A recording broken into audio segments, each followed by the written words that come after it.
Kita buka kembali Mushaf Al-Quran pada surat ke-16, surat An-Nahl, mulai ayat 80. A'udzu billahi minasy syaithanir rajim. A'udzu billahi minasy syaithanir rajim. Bismillahirrahmanirrahim.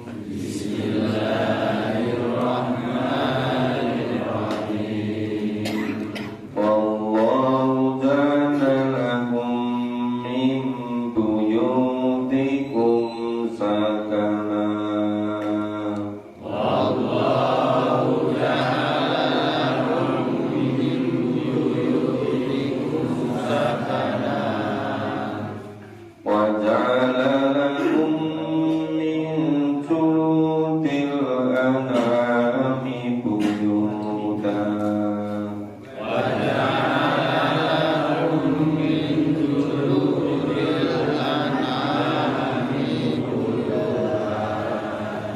Tastaqifunaha yawma dha'nikum ya yawma iqamatikum.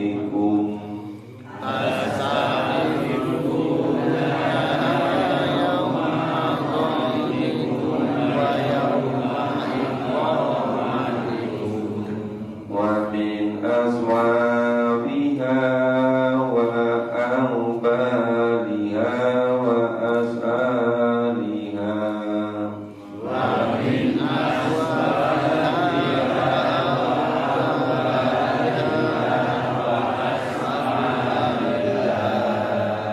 Athatan wa mata'an ila hin.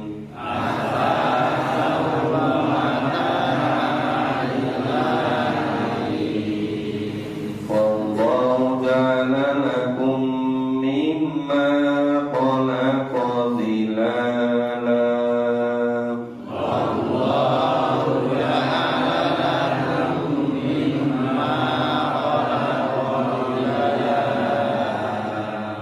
Wa ja'ala lakum minal jibali aknana.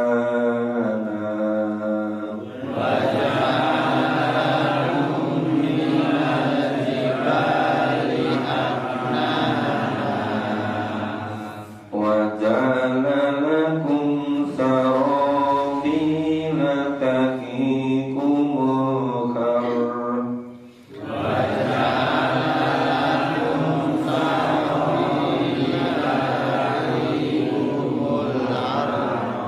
Taqikumul harra wa sarabila taqikum ba'sakum.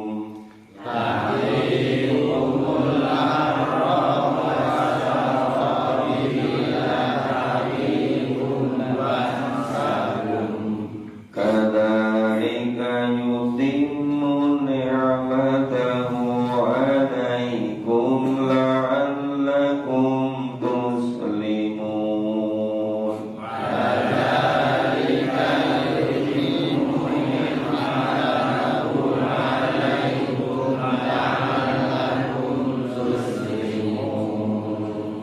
Fa in tawallaw fa innama 'alaikal balaghul mubin.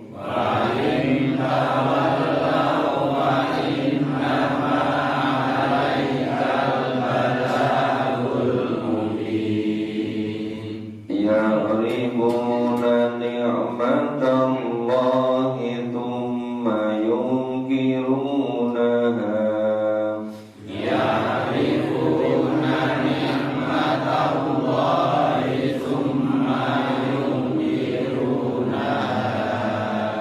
Wa aktsaruhumul kafirun.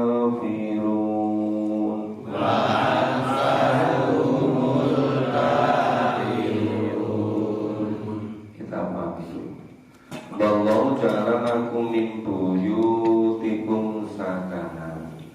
Allah menjadikan bagimu rumah-rumah sebagai tempat tinggal. Wa ja'alanakum min juludil an'ami buyuta.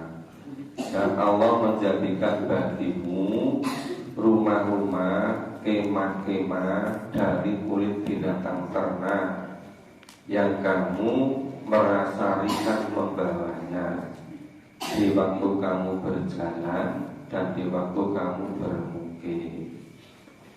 Jadi itu jadi tastaqifunaha yauma dhaqnikum wa yauma iqamatikum. Jadi Nabi buat dari kulit yang bisa mudah ringan dibawa kemana-mana, bisa juga untuk bermukim. Wa min aswafiha wa aubariha wa asyariha atata wa mata'an ilahi. Bisa juga itu dibuat dari bulu domba, dari bulu unta, dari bulu kambing, dan alat-alat rumah tangga dan perhiasan yang kamu pakai sampai waktu tertentu. Jadi Allah mengkaruniakan melalui berbagai macam peralatan dibuat dari yang semua bahan bakar, bahan asalnya sudah disediakan oleh Allah, baik untuk tempat tinggal yang menetap maupun tempat yang bisa dibawa berpindah-pindah. Demikian pula yang dibuat dari bulu domba, bulu unta, bulu kambing, dibuat juga alat-alat rumah tangga dan perhiasan. Wallahu ta'ala lakum mimma khalaqa dhilala. Dan Allah menjadikan bagimu tempat bernaung dari apa yang telah Allah ciptakan. Wa ja'ala lakum minal jibali aknana. Dan Allah jadikan bagimu tempat-tempat tinggal di gunung-gunung. Wa ja'ala lakum sarabila taqikumul harra. Dan Allah jadikan bagimu pakaian yang memeliharamu dari panas. Wa sarabila taqikum ba'sakum. Pakaian baju besi yang memelihara kamu dari peperangan. Kadzalika yutimmu ni'matahu 'alaikum la'allakum tuslimun. Demikianlah Allah menyempurnakan nikmatnya atas kamu agar kamu berserah diri kepada Allah. Jadi tempat tinggalnya itu bisa itu di gunung-gunung. Kemudian dijadikan pula pakaian untuk memelihara badan dari panas, ya, juga dari angin dan juga dari dingin. Ada juga pakaian dari besi untuk melindungi dalam perang. Dulu peperangan itu hanya berhadap-hadapan, pakai pedang, pakai tombak. Ya dalam jangkauan itu. Maka kalau pakai baju besi itu bisa melindungi diri. Nah sekarang kalau perang itu nggak kelihatan musuhnya, jaraknya bisa ratusan kilometer. Yang diledakkan dari negara lain atau dari lautan, dari samudra. Tahu-tahu sudah bisa meletus di mana yang diprogram. Sekarang lebih canggih lagi, perang asimetris, nggak pakai senjata. Tapi yang diperangi kesadaran akal pikirannya. Maka menurut pembaharu Muslim yang sangat terkenal, namanya Ibnu Khaldun, itu akibat dari penjajahan yang paling parah itu bukan dirampasnya harta benda, bukan dikuasainya politik, Tapi yang paling lama, paling sulit disembuhkan itu dikuasainya akal pikiran, kesadaran manusia. Kalau yang dirampas hanya hasil bumi, asal pikirannya masih waras, itu mudah. Kalau yang dikuasai hanya politik, kekuasaan, jabatan, kalau akalnya masih waras, itu bisa kembali. Asal akalnya masih dibimbing oleh Quran. Tapi kalau akalnya sudah dicuci otaknya semua, brainwashing, itu yang beratus-ratus tahun bahkan ribuan tahun nggak bisa sembuh. Ini yang kebanyakan tidak disadari. Oleh kita umat Islam itu yang dijajah itu otak kita, dijauhkan dari kitab suci Al-Quran. Makanya kenapa sekarang ini kebanyakan orang Islam tidak yakin sepenuhnya pada kebenaran Al-Quran, sehingga merasa sudah cukup tanpa memahami Al-Quran. Sebagian besar merasa cukup memahami sebagian Al-Quran. Padahal dulu Allah mendidik Nabi dengan seluruh Al-Quran itu diwahyukan. Padahal dulu Nabi didik para sahabat, seluruh isi Al-Quran ini disampaikan pada sahabat. Kenapa orang Islam sekarang tidak mau mencontoh bagaimana Allah mendidik Nabi? Kenapa orang Islam sekarang tidak mau mencontoh bagaimana Nabi mendidik sahabat? Ini karena yang dijajah itu akal pikiran kesadaran manusia. Maka sampai beratus-ratus tahun itu nggak bisa hilang-hilang. Oke, nanti kalau beneran jauh-jauh nggak jadi selesai. Kemudian, nah tadi itu untuk menyempurnakan nikmat Allah, agar supaya seluruh manusia ini berserah diri pada Allah. Semuanya diserahkan, disediakan supaya manusia itu sepenuhnya menyerahkan diri pada Allah. Fa in tawallau fa innama alaikal balagul mubin. Jika orang-orang itu tetap berpaling, tidak mau dengan Al-Quran, maka sesungguhnya kewajiban yang dibebankan atasmu hanyalah menyampaikan dengan terang. Sudah dijelaskan dulu begini loh, ketika Allah mendidik Rasul, ketika Allah mendidik orang yang beriman pada awal-awal masa Islam, caranya begini. Kenapa dulu didikan Allah, didikan Rasul itu menghasilkan orang-orang yang kualitasnya luar biasa? Karena didikannya itu semata-mata tujuan untuk mengesahkan Allah, untuk menghambakan diri pada Allah semata. Itu tujuan didikannya. Bahannya seluruh mushaf Al-Quran, seluruh wahyu, tidak sebagian-sebagian. Caranya langsung. Kalau pada Nabi, malaikat membacakan secara langsung, Nabi mendengarkan, menirukan, kemudian hafal. Nabi para sahabat juga begitu. Nabi menyampaikan, sahabat mendengarkan, menirukan, mengulang-ulang. Kemudian ada yang menuliskan. Cuma bedanya dulu itu Quran berbahasa Arab, jadi disampaikan langsung fathah. Sedangkan kita ini bukan berbahasa Arab, maka perlu terjemahan. Ya, kalau nggak memahami terjemahnya, nggak ngerti isinya.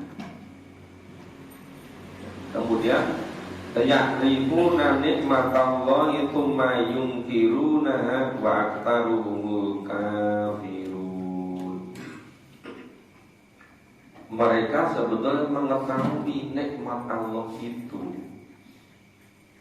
kemudian mereka mengingkarinya. Tsumma yunkirunaha, sebenarnya tahu semuanya ini dari Allah nikmat ini, cuma kemudian mengingkarinya.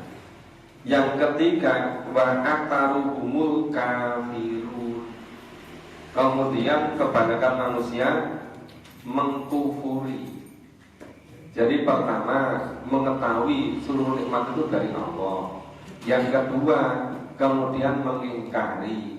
Yang ketiga, kemudian mengkufuri.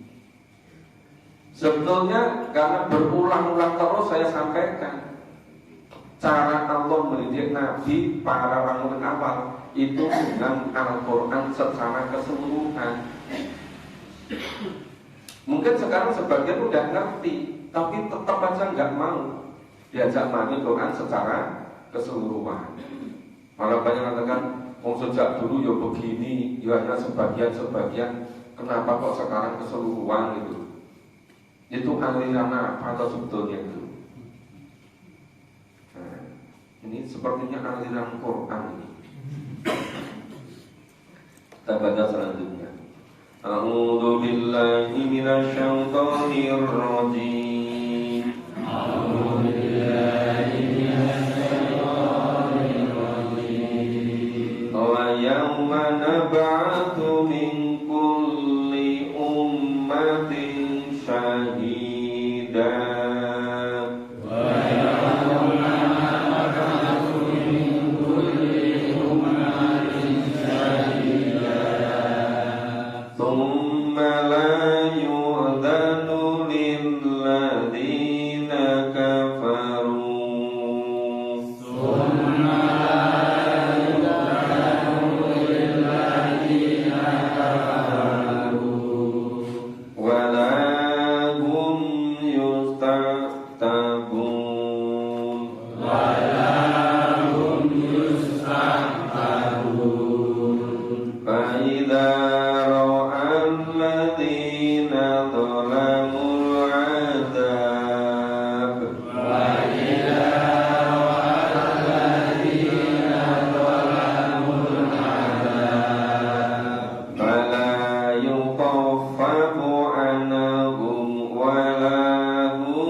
Itu nanti di akhirat semuanya dibangkitkan dari tiap-tiap umat dengan seorang saksi. Saksinya siapa? Saksinya Rasul. Ada yang lain disebutkan saksinya orang-orang mukmin menjadi saksi. Makanya ini yang harus betul-betul disiapkan. Cara menyiapkan gimana? Kita harus memahami seluruh isi Al-Quran dan berusaha untuk mengamalkannya. Walaupun setelah sekitar 2 tahun kita mulai, sekarang sudah mulai banyak yang memahami secara buruk. Saya dapat informasi mungkin sudah lebih dari 6 atau 7 orang mengikuti cara ini. Ya, ada di pesantren Yatim Al-Latif itu mengikuti. Ada yang di pesantren Timur Masjid Taqwa itu nih, Dr. Rasiwan. Ya, ada di Bali. Ada sekarang di beberapa sekolah yang pernah mengikuti kegiatan seperti ini, ternyata memulai juga. Jadi diam-diam mereka sama memulai. Ada yang di SMA negeri, misalnya Pak Budi Sarwanto sudah memulai, padahal di SMA negeri. Ada yang memulai di SMP. Jadi ternyata ada juga yang cepat ngikuti. Kenapa? Semuanya ini harus menyiapkan. Besok kita semuanya dibangkitkan di akhir. Maka Isa itu dan ingatlah kamu. Kenapa disebutkan ketika itu suruh ingat? Karena sebagian besar manusia tidak menyiapkan. Makanya beruntung orang-orang yang mau menyiapkan. Tumalayung danu lilladzina kafaru. Kemudian tidak diizinkan sama sekali pada orang-orang kafir untuk membela diri. Sudah tidak ada kesempatan lagi. Berbeda dengan pengadilan dunia ini. Itu ada membela diri. Kalau pintar bela diri nanti bisa terbalik-balik. Yang salah bisa jadi benar, yang benar bisa salah. Itu kalau di dunia. Tapi pengadilan besok di akhirat sama sekali tidak ada kesempatan membela diri. Karena bukti-bukti yang Allah tugaskan kepada malaikat untuk mencatat, yang Allah takdirkan pada kulit manusia bisa menjadi saksi bercerita. Nanti tangan kita ditakdirkan bisa bercerita. Bagaimana tidak tepat mau kulit kita yang selalu menyertai kita, yang bercerita. Jadi tidak seperti CCTV sekarang ini yang bisa dimainkan, dan tidak seperti si rekap ini yang bisa molak-malik itu kan. Tapi ini betul-betul bisa dipertanggungjawabkan 100% kebenaran. Kemudian walaupun yustaqtabu. Dan tidak pula mereka dibolehkan meminta maaf. Sudah tidak ada lagi di akhirat, sudah di yaumil mizan mau minta maaf itu terlambatnya kesuwen. Jadi salah waktunya meminta maaf. Kalau sekarang ini masih hidup di dunia, masih punya kesempatan, kemudian tobat, nah itu masih bisa diterima. Tapi kalau tinggal, apalagi di akhirat, sudah tinggal beberapa menit sebelum ajal aja nggak diterima tobatnya. Masih ingat kan kisahnya Fir'aun? Iya kan? Begitu mau tenggelam di laut merah, ingin bertobat, ingin beriman kepada Tuhannya Nabi Musa, sudah nggak diterima sama sekali gitu. Apabila orang-orang yang dolim telah menyaksikan azab, melihat azab dengan mata kepala sendiri. Kan hidup ini kita namanya ada ilmu yakin. Ilmu yakin itu kita yakin karena diinformasikan oleh Allah dalam Al-Quran, diberitahukan melalui hadis. Itu namanya ilmu yakin. Nah, setelah ilmu yakin nanti melihat dengan mata kepala sendiri, namanya ainul yakin. Melihat dengan mata kepala sendiri. Setelah mengalami sendiri baru hakul yakin. Jadi tingkatan itu ilmu yakin, ainul yakin, hakul yakin. Tapi kalau orang-orang yang beriman itu selama sudah disebutkan dalam Al-Quran, itu mestinya sudah sampai kepada hakul yakin. Dia tidak harus mengalami sendiri masuk neraka. Itu lapar sudah nggak bisa ditolong kan?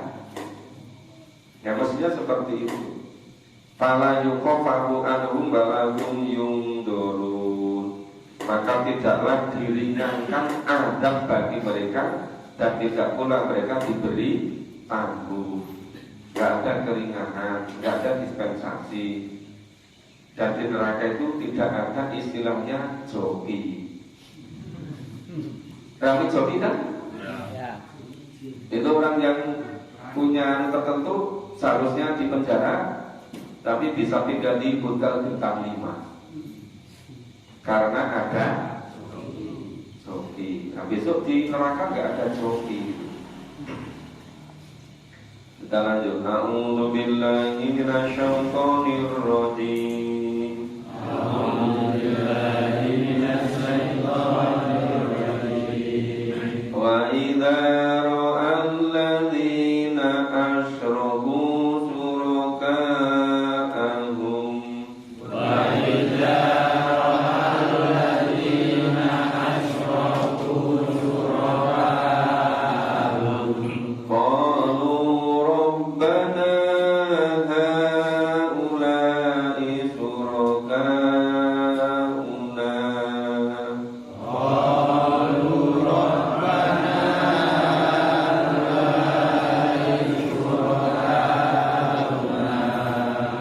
alladzina kunna nad'u min dunik alladzina kunna nad'u min dunik fa'alqaw ilaihimul qawla innakum lakadzibun fa'alqaw ilaihimul qawla innakum lakadzibun wa alqaw ilallahi yawma idzis salam wa alqaw ilallahi yawma idzis salam fa dhalla anhum ma kanu yaftarun wa dhalla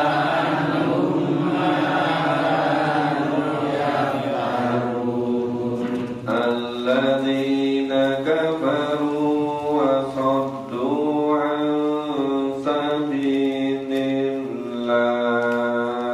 alladzina kafaru wa saddu an sabilillah zidnahum adaban fawqal adabi bima kanu yufsidun zidnahum adaban fawqal adabi bima kanu yufsidun wa yawma nab'atsu fi kulli ummatin shahidan 'alaihim min anfusihim wa yawma nab'atsu fi kulli ummatin shahidan 'alaihim min anfusihim wa ji'na bika shahidan 'ala haula wa ji'na bika shahidan 'ala wa nazzalna 'alaikal kitaba tibyanan likulli syai' wa nazzalna 'alaikal kitaba tibyanan likulli syai' wa hudan wa rahmatan wa busyra lil muslimin wa hudan wa rahmatan wa busyra lil muslimin wa idza ra'al ladzina asyraku syuraka'ahum karena bilang orang-orang yang mempersekutukan Allah melihat keburukan mereka mereka mengatakan Rabbana haula'i syuraka'una alladzina kunna nad'u min dunik ya Tuhanku ya Tuhan kami mereka inilah sekutu-sekutu kami yang dahulu kami sembah selain dari Engkau fa'alqaw ilaihimul qawla innakum lakadzibun lalu sekutu-sekutu Mereka mengatakan kepadanya, sesungguhnya kamu benar-benar orang-orang yang dusta. Jadi yang disekutukan dan yang menyekutukan besok di akhirat, di yaumil mizan, itu do udur-uduran diri. Padahal sama-sama salahnya. Ya. Yang disekutukan nggak mau disalahkan, mereka sendiri yang menjadikan. Kenapa selain Allah dijadikan Tuhan? Wa alqau ilallahi yawma idzis salam, dan mereka menyatakan ketundukannya kepada Allah pada hari itu. Nah, baru menyatakan ketundukan ketika hari itu. Wa dhalla anhum ma kanu yaftarun.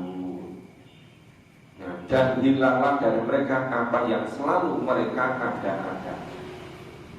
Jadi semuanya musnah, semuanya hilang. Yang dibuat sekutu-sekutu, yang dijadikan Tuhan-Tuhan selain Allah. Tidak ada kekuatan sama sekali, tidak bisa membela diri sama sekali. Apalagi membela yang menyembah, sama sekali tidak bisa. Karena semuanya itu hanya benda atau makhluk. Alladzina kafaru wa saddu an sabilillah, orang-orang yang kafir dan menghalang-halangi manusia dari jalan Allah.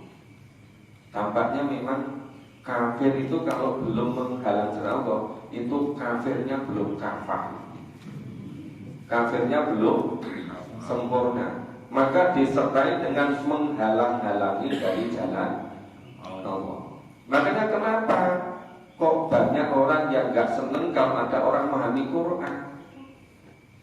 Karena memahami Quran itu jalan yang paling tepat untuk berada di jalan Allah. Nah, memang belum begitu banyak orang yang mau memahami Al-Quran. Maka ketika memulai memahami Quran, sama sibuk menghalang-halangi, macam-macam dipersoalkan. Ya, jadi orang-orang kafir dan menghalangi manusia dari jalan Allah. Zidnahum adaban fawqal adab. Niscaya Allah akan tambahkan kepada mereka siksaan di atas siksaan. Siksaannya berlipat-lipat, siksaannya semakin berat. Orang kafir sudah disiksa, ditambah menghalang-halangi dari jalan Allah. Jadi siksanya itu berlipat-lipat lebih berat. Ya, dimakan yufsidun. Itu disebabkan karena mereka selalu berbuat kerusakan. Wa yawman nab'atu fi kulli ummatin syahidan 'alaihim min anfusihim. Dan ingatlah akan hari ketika Allah bangkitkan tiap-tiap umat seorang saksi atas mereka dari mereka sendiri. Jadi saksinya itu dari kalangan mereka sendiri. Wajib nabika syahidan ngalahaula. Ya, dan Allah datangkan kamu Nabi Muhammad menjadi saksi atas mereka ini untuk. Jadi kalau mengikuti Rasul mengharuskan mengikuti tuntunan Allah. Itu nanti Rasul yang menjadi saksi, Nabi Muhammad yang menjadi saksi. Nah, kalau cara beragama membuat cara sendiri, mengatasnamakan dari Allah, mengatasnamakan dari Rasul, ya Rasul nggak mau jadi saksi, cuma mengklaim, ya mengatasnamakan dari Allah, mengatasnamakan dari Rasul, tapi nggak jelas rujukannya dari Quran, nggak jelas rujukannya dari hadis. Nah, yang demikian itu besok Rasul tidak mau menjadi saksi gitu. Kemudian banazalna alaikal kitab. Kemudian Allah turunkan ya kepada mereka Al-Quran. Allah mewahyukan Al-Quran. Untuk apa? Tibyanan likuli syai. Al-Quran itu untuk menjelaskan segala sesuatu. Wahudan dan petunjuk, warahmat dan menjadi rahmat, wa busro dan kabar gembira lil muslimin, orang-orang yang muslim, yang Islam. Jadi Allah mewahyukan Al-Quran itu fungsinya di sini sebagai tip yang dikulisai, penjelas dari segala sesuatu. Makanya setiap ada persoalan, kalau orang muslim kembalinya pada Allah dan Rasul, kembalinya pada tuntunan Allah gitu. Bukan minta petunjuk kepada yang lain-lain. Jadi cari rujukan dalam Al-Quran, kemudian menjadi petunjuk, jadi rahmat, beri kabar gembira bagi orang-orang yang muslim. Kita baca berikutnya. A'udzu billahi minasyaitonir rajim. A'udzu billahi minasyaitonir rajim. Innallaha ya'muru bil 'adli wal ihsani wa ita'i dzil qurba.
Sungguh Allah menyuruh kamu berlaku adil, berbuat kebaikan, memberi kepada kaum kerabat, bayanha lil fahsya'i wal munkar wal baghi, dan Allah melarang dari perbuatan keji, kemungkaran, dan permusuhan.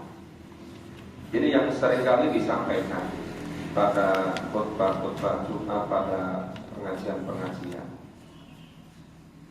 Jadi yang diperintahkan itu berbuat adil, berbuat kebaikan, ya, memberi kepada kaum kerabat. Itu yang diperintahkan. Yang dilarang yaitu dilarang berbuat keji, dilarang berbuat mungkar, dan dilarang bermusuhan. Ya'idukum la'alakum tadhakkarun. Allah memberi pelajaran kepadamu agar kamu dapat mengambil pelajaran. Ini yang seringkali terbalik-balik.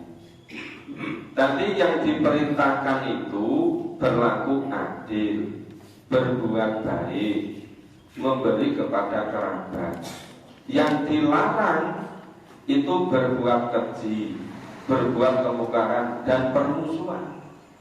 Seringkali malah dibalik, yang dilakukan permusuhan, yang dilakukan berbuat keji, malah yang diperintahkan tidak dilakukan. Banyak terbalik-balik kan? Ya kalau dulu itu biasanya ini masyarakat Padudon itu persoalan batas tanah galengan itu loh, itu bisa geser gitu kan? Setelah sekian tahun bergeser, yang dari bawah itu namping terus, yang atas kurang terus kan? Lah sekarang orang berebutan galengan, ngelola masjid itu berebutan itu. Lo padahal jelas itu Quran itu. Wah, berarti luar biasa kan? Itu gara-gara nggak mau memahami tuntunan Allah. Itu kalau merampas hak orang sejengkal pun, besok di akhirat cinta pertanggungjawaban. Nah apalagi ini Baitullah gitu. Ngaturnya nggak sesuai dengan tuntunan Allah. Wa aufu bi ahdillah, dan tepatilah perjanjianmu dengan Allah. Idza ahadtum, apabila kamu berjanji. Wala tanqudul aimana ba'da tauqidiha, dan janganlah membatalkan sumpahmu sesudah meneguhkannya, sedang kamu telah menjadikan Allah sebagai saksi terhadap sumpah-sumpah. Wa qad ja'altumullahu 'alaikum kafilan. Jadi kalau berjanji atau bersumpah itu kan sama dengan menghadirkan Allah sebagai saksinya. Maka jangan sampai membatalkan janjinya, mengkhianati, beli janji. Janji harus dipenuhi. Innallaha ya'lamu ma taf'alun. Sesungguhnya Allah Maha mengetahui apa yang kamu berbuat. Nah ini ayat 92 ini yang terjadi di mana-mana. Wala takunu kalladzina naqadhu rusulaha min ba'di quwwatin ankata. Dan janganlah kamu seperti seorang perempuan yang menguraikan benangnya yang sudah ditimpal dengan kuat. Ya. Itu angkata menjadi cerai-berai kembali. Jadi lucu kan? Ya, itu memintal benang. Ya. Nanti setelah jadi diurai kembali, terus minta lagi, diurai lagi. Kadang-kadang itu rambut yang panjang itu dikelabar. Tahu dikelabar ya? Dianyam itu loh. Nanti udah jadi, bagus kan? Diurai-arik meneng. Nah, Nah, itu kenapa itu? Tattakhiduna aymanakum dakolam bainakum antakuna ummatun ya arba min ummah. Nah, kenapa jadi demikian itu? Kamu menjadikan sumpah perjanjianmu sebagai alat penipu di antara kamu, disebabkan adanya satu golongan yang lebih banyak jumlahnya dari golongan yang lain. Jadi sudah bulat berjanji ingin berbuat baik, cuma karena golongan yang lain lebih banyak jumlahnya, itu yang diikuti. Loh, padahal belum tentu yang banyak jumlah itu sesuai dengan tuntunan Allah dan Rasul. Sudah punya kebulatan tekad, pokoknya wis niat tenang, mulai mulai memahami Quran. Baru berjalan 5 kali wis kecapean. Kok berhenti? Udah capek aku. Nanti ketika menghadapi masalah lagi, mau ada perempuan bulat lagi, udah pokoknya akan terus istiqomah ini. Ya nanti baru ada hujan gerimis itu, udah berhenti lagi. Belum hujan itu, baru pendahuluan hujan gerimis itu, terus berhenti gitu. Oh nanti udah agak lama, ada masalah lagi. Udah bawa sakit tobat benar, pokoknya mau maju Quran istiqomah. Baru tetangganya ngajur agak kental sedikit, udah berhenti nggak ngaji. Kenapa nggak ngaji? Wah, tadi tetangganya sedang ngajur agak enak. Padahal baru tetangganya kan ngajur itu, udah berhenti ngaji.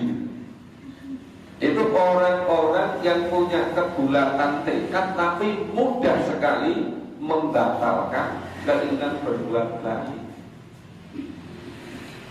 Banyak kan yang nggak mau datang ke pengajian, yang nggak mau main Quran gara-gara sebab-sebab seperti itu. Kebanyakan kenapa nggak sedang pertemuan dengan anak? Lu pertemuan biasa diatur sendiri. Sedang apa? Sedang jemput tamu. Ada lagi apa? Sedang menerima tamu. Ada lagi apa? Sedang bertamu. Padahal semuanya kan bisa diatur. Ini datang, saya nanti akan ke rumah hari Selasa sore ya. Langsung disanggupi, oh iya monggo. Padahal bisa jawab, ngapunten gini Selasa sore kalau ngaji teng gedung Kalang. Nopo kerso ngaji sareng wartawan itu kan. Tapi itu enggak, malah nggih betul nopo-nopo. Akhirnya mau orang ngaji malah nemoni kamu. Nah itu namanya gambarnya seperti wanita yang memintal benar. Setelah pintalnya bagus, dirusak lagi. Wong do nonton, iki ketoke edane wis nemen. Ya kan? Mau bikin anyam-anyam sendiri baru jadi dirusak sendiri. Terus kok bolak-balik gitu, terus menerus itu. Nah, itu inama yablukumullah. Sesungguhnya Allah hanya menguji kamu dengan hal itu. Jadi memang kalau orang sudah punya kebulatan tekad yang ingin berbuat baik termasuk ingin memahami Quran, itu macam-macam halangannya, macam-macam ujiannya itu. Banyak yang kemeron, kelihatannya sana itu lebih mudah, lebih bagus itu. Apa? Nek ngaji ke sana nggak usah memahami Quran, nanti selamat sendiri gitu. Nah, itu kok ya percaya gitu kan. Maka Pak inama yablukumullahu bihi wala yubayyinanna lakum yaumal qiyamah. Dan sesungguhnya di hari kiamat akan dijelaskannya kepadamu ya ma kuntum fihi tantalifun, apa yang dahulu kamu perselisihkan. Itu tadi berselisih apa? Berselisih tentang mengelola masjid, mengelola organisasi Islam, berselisih tentang jadi orang Islam itu perlu memahami Quran atau enggak. Itu nanti semuanya akan jelas di akhir.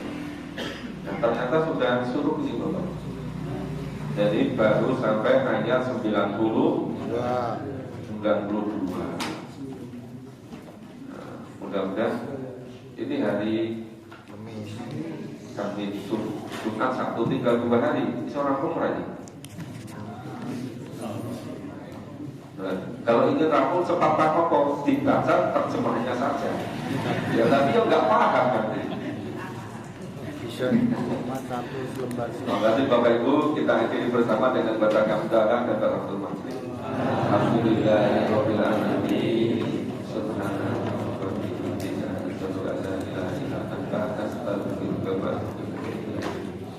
Assalamualaikum warahmatullahi wabarakatuh.